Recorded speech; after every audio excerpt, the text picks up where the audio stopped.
The polls are here, and it turns out that the debate did have an effect, a massive one or a small one. We'll see. But we have a couple of actual polls, and everyone's been wondering, like, can this actually get through to people? We know that a lot of people watched it, and here we do know now that according to a new Reuters Ipsos poll, Harris's lead over Trump has expanded following the debate. So this most recent poll has her up 5 points over Trump. There was another one late last month that had her up 4 points. Now, that would imply that the debate had 1 point of effect. I don't think that's actually true, because you might recall that we cruised into this week with this new narrative. And it was the New York Times shows that Trump now has a national lead. You remember that? No one's talking about that after the debate. But that poll, the previous one in Reuters Ipsos, was over 2 weeks ago, and everyone's talked about how some of the honeymoon might be wearing off. She's not breaking through, some of the enthusiasm is going down and all that. So it might be that it only gave her 1 point boost, or it might be that she was at 4, and then she was at 2 or even, and now she's at 5. And so 2 different ways to interpret it. We only have a couple of data points, but I don't think it's as simple as she gained 1 point from the debate. But even if that's what it was, good to gain the point. That can certainly help. Now, this is national. We need swing state polls. Those will be coming in over the next few days. But I also want to mention that in a morning consult poll also conducted after the debate, she also is up by 5 points. And that is important, not only because it's better than being tied or being down like we used to be, but everybody always throws around like, what do you need as a Democrat to win, considering the structural ways the Democrats are disadvantaged by the Electoral College? They generally say you need like 5 or 6 points of a victory. And so we are now in that territory. We're in that conversation. And in addition, I want to throw out some other results of the poll and then we can discuss. Reuters Ipsos found the vice president did come out on top in the recent debate. I only mention this in case Donald Trump is watching. 53% said that she won, 24% say that Trump won. I like that poll because that implies that there are some Republicans who are watching that are willing to admit, no, he didn't win. There's still that like core 20 to 25% that, I mean, there's nothing you can say to get through to them. But that's some good news. Now, there was also some good news for Donald Trump in this poll, but not as good as you might think. And that's why I wanted to add context to this in case you see it going around. So the Harris and the Biden administration connecting with the voters. Okay, so who would prioritize a good climate for business? Well, he won that category, 47% to 37%. So he won, but it's 10 points. That could certainly be worse, considering that's supposed to be his entire appeal, is that he's a businessman. Also, in terms of prioritizing lowering the cost of household goods, he won 43 to 36. That one's only 7 points. And maybe that number would be higher if he had actually like stayed on message and talked about inflation and talked about prices and all that.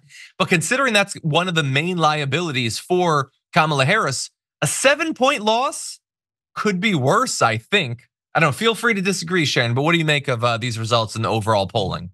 I think you're right. She is moving in the right direction. She has the momentum. I think the other thing is, and you mentioned the battleground states and the data would come out in just a few days.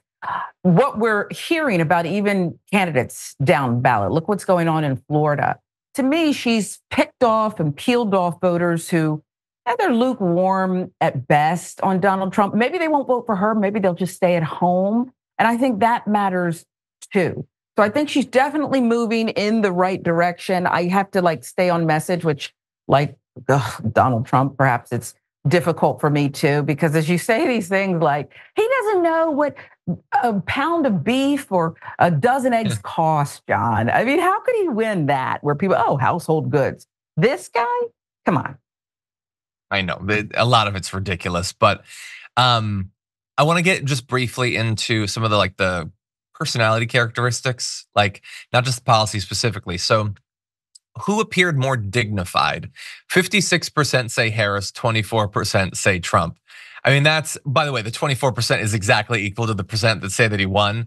It's 24% of the country is completely out of their mind. I mean, you can even say you think he won because he talked about migrants drowning us in blood and she didn't. Okay, fine. You can say that you like that or whatever. But dignified, come on. They're eating the dogs, they're eating the cats, they're eating the pets. Dignified, come on, what game are we playing? And by the way, who seemed like someone who would listen to me and understand my concerns? 49% to Harris, 18% to Trump. That's devastating. He didn't even get his 24% on that. Maybe I'm wrong. Maybe it's not 24%. Maybe it's 18. Only 18% said he seems like someone who'd listen to me, understand my concerns. Look, I'm not like a political expert or something, but I feel like you want to win in that category when you're trying to win people over to vote for you for president, when fewer than 1 in 5 people listening to the debate are like, he would listen to me. That seems devastating. And it's unfortunate that it hasn't had a bigger effect on the overall polling, but maybe that will come in future polls. Yeah, I mean, but remember the split screen. They were on the split screen like us right now for pretty much the whole debate. And he was looking down, he falls asleep sometimes. He did it in court. He's done it at, large venues. He's done it at roast. He's just what he does.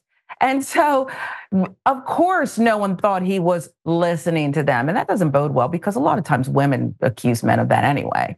He just was out of it. In fact, I was watching it with someone, and I understand that the former president doesn't drink or do drugs. Even he said out of his mouth, can you imagine if I did?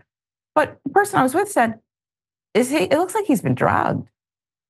There was no fire. And maybe it was right after she stepped up and, grabbed his hand, and he kind of had a little, if you watch his feet, he kind of stutter stepped a little bit like he was thinking, is she here to hurt me? Big bad wolf, okay? But he looked like he was asleep. And that is devastating, 18%, which means you can cut off about 7 of those points because people, they didn't even read the question. They don't even know what the question was. They just checked off things in the poll. This is devastating. I mean, the 18% is effectively 0 for where it matters. It's only the people who love him the most. No one who wasn't sure who they would vote for came away from that thinking that he understands their concerns. And that seems really devastating.